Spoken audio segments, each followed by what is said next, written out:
C'est quoi un médicament? Selon Larousse, c'est une substance ou une préparation qui va être administrée soit pour faire un diagnostic, soit pour guérir, soit pour prévenir une maladie, restaurer ou modifier les fonctions organiques. Donc c'est quand même assez vaste comme définition.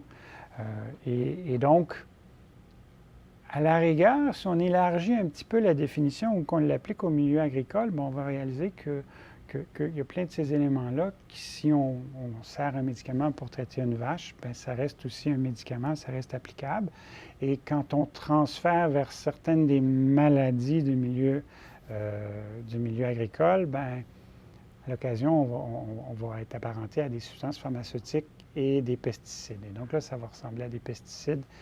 Et donc, dans certains cas, ça intègre certains de ces éléments-là. Donc, d'où viennent les médicaments dans l'environnement?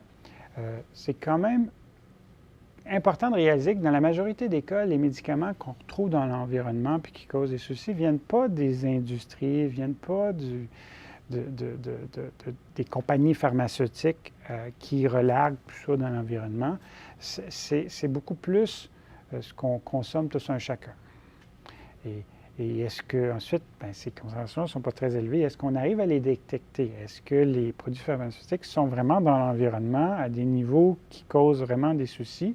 Et donc ça, c'est un des défis principaux, c'est voir est-ce qu'effectivement, les traces de médicaments qui se retrouvent dans l'environnement sont suffisantes pour causer des problèmes et qu'est-ce qu'on peut faire pour essayer de pallier à ces problèmes-là. Donc, comme je disais, c'est vraiment ce qu'on consomme tout un chacun. Donc, les médicaments qu'on est susceptible de retrouver dans nos eaux usées, de retrouver dans l'environnement, sont ceux qu'on est allé acheter à la pharmacie. Donc, c'est vraiment ce qu'on achète à la pharmacie qui représente ce qu'on consomme et qui peut se ramasser dans l'environnement. Et comme est illustré ici, on voit c'est aussi un ensemble de produits de soins aussi. Donc, on combine souvent les médicaments et les produits d'hygiène personnelle qui peuvent aussi se ramasser dans l'environnement. Et donc, si on veut essayer de voir comment on regroupe ça ou comment on définit ça, on pourrait regarder dans les structures moléculaires des médicaments pour voir selon la structure comment on redistribue tous les médicaments, mais je préférerais qu'on regarde par rapport à leur action thérapeutique, à quoi ils servent, pourquoi on prend ces médicaments-là. Et là dans ces gammes-là, parmi les plus consommés, c'est vraiment les analgésiques pour les douleurs musculaires, les migraines, etc. Les antibiotiques qui servent aux infections, que ce soit l'otite ou un autre problème d'infection quelconque. Les antidépresseurs, antipsychotiques, il y a toute une série de molécules qui sont utilisées pour les troubles de l'humeur ou d'autres problèmes mentaux. Zanovulants et toutes sortes d'autres hormones qui sont aussi utilisées en quantité raisonnable. On arrive aussi avec des agents cytostatiques qui sont utilisés en concentration beaucoup moindre, mais là, on est vraiment dans des molécules qui soit pour des traitements spécifiques, mais souvent c'est pour le cancer et pour la chimiothérapie. Donc, c'est des molécules qui sont potentiellement très toxiques. Des anticoagulants, on peut avoir des sortes de stimulants ou de sédatifs qui vont être utilisés dans différents événements ou situations. Et les antirétroviraux qui vont être utilisés pour les virus quelconques, et donc que ce soit toute une série de virus potentiels. Et il y a aussi des agents de contraste qui vont être utilisés en imagerie et qui ont aussi des toxicités et des molécules assez particulières. Donc, on voit qu'on a toute une série, et il y en a d'autres, mais je vais quand même vous donner un bon aperçu de qu'est-ce que ça peut être les différents médicaments. Pour les produits d'hygiène personnelle, c'est le savon qu'on prend pour se laver les mains, pour se laver les cheveux, se rincer les cheveux. Il y a quand même beaucoup de choses qu'on se met dans les cheveux pour fixer les cheveux, etc. Crème de rasage, lotion et crème pour le corps. Donc, il y a plein de choses qu'on pourrait se mettre sur le corps, incluant les écrans solaires qui ont toute une gamme de molécules particulières qui sont utilisées pour bloquer les rayons UV et qui peuvent causer des soucis puis être un contaminant émergent.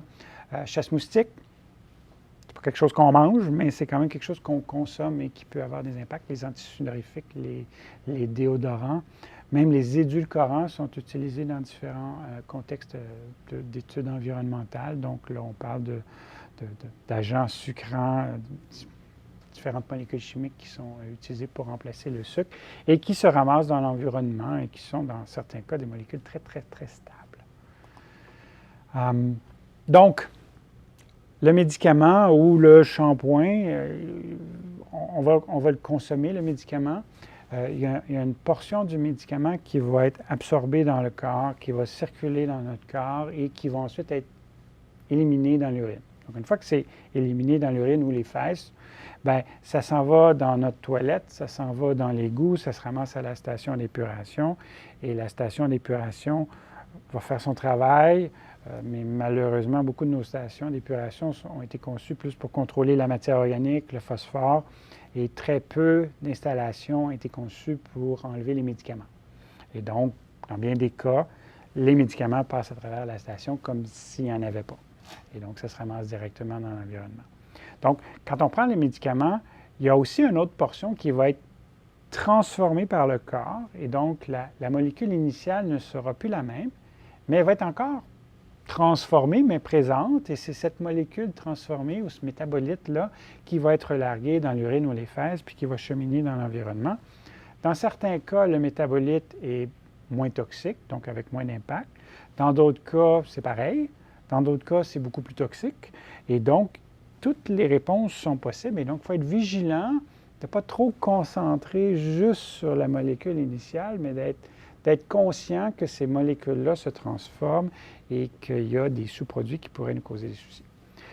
Il y a aussi une portion, et là, il faut le reconnaître, des molécules qu'on va consommer qui vont être transformées et éliminées dans le corps et qui vont disparaître. Et donc, selon les médicaments, selon les personnes, les individus, le métabolisme, il y a une portion plus ou moins grande des molécules qui va être éliminée ou relarguée telle qu'elle ou transformée légèrement. Ensuite, bien, comme je disais, ça s'en va à la station d'épuration qui sont plus ou moins bien, selon le traitement en place, là, sont plus ou moins bien équipés pour traiter ces eaux usées-là et c'est ensuite relargué dans l'environnement, le fleuve, la rivière, le cours d'eau environnant selon l'endroit où est la ville en question. Donc, vraiment, si on veut regarder le devenir environnemental des médicaments et voir l'impact que ça a, bien, un des premiers paramètres à regarder, c'est la consommation de médicaments. Donc, plus un médicament est consommé en grande quantité, plus ce médicament-là va se retrouver dans l'environnement parce qu'on en consomme beaucoup, il y en a plus qui se ramassent dans nos eaux. Ensuite, bien, il faut certainement voir c'est quoi la capacité d'enlèvement du système d'épuration qui est en place. Et donc ça va varier selon les molécules. Il y a des molécules qui sont plus faciles à enlever que d'autres. Et donc, il y a des molécules où arriver dans le système de traitement, ça s'enlève bien. Il y a des molécules qui ne s'enlèvent pas bien. Et il y a des traitements qui sont beaucoup plus sophistiqués ou qui sont plus appropriés pour certaines molécules et donc qui vont avoir une efficacité variable. Donc, la rigueur ou l'efficacité de la station d'épuration d'eau usée, dans ce cas-ci, va avoir une grande influence sur ce qui va se retrouver au niveau de l'environnement.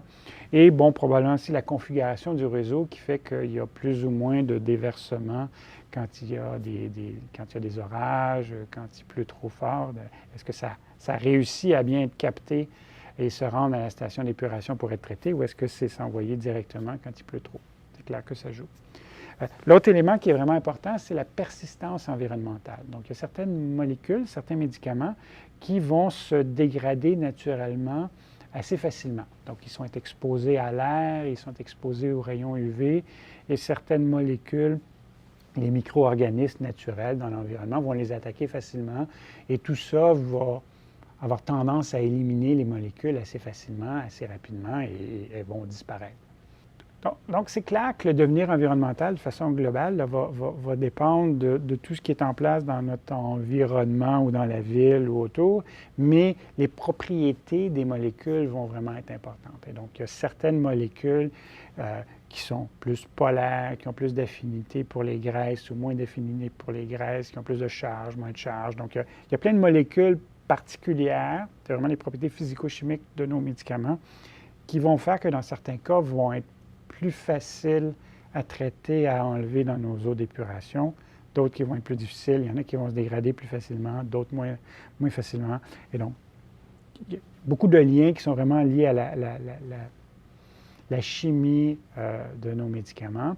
Et il faut aussi réaliser que les rejets environnementaux des médicaments sont assez souvent à faible concentration. Donc, ce n'est pas des grosses concentrations, c'est des concentrations assez faibles. Et donc, il faut être vigilant pour bien cerner qu'est-ce que ça veut dire, dans quel cas les traces, les infimes traces de nos médicaments sont vraiment importantes avec des impacts, puis dans quel cas c'est beaucoup moins important puis qu'il y a beaucoup moins d'impact. Et il faut bien réaliser que dans la comparaison entre la ville et la campagne, le milieu agricole est un consommateur de plusieurs médicaments de façon assez phénoménale. Donc, au niveau des antibiotiques, par exemple, la consommation est beaucoup plus grande dans les élevages d'animaux qui sont souvent très denses, avec des grosses fermes, où là, il y a beaucoup plus d'antibiotiques que ce qu'on va consommer tous un chacun quand on a des maladies.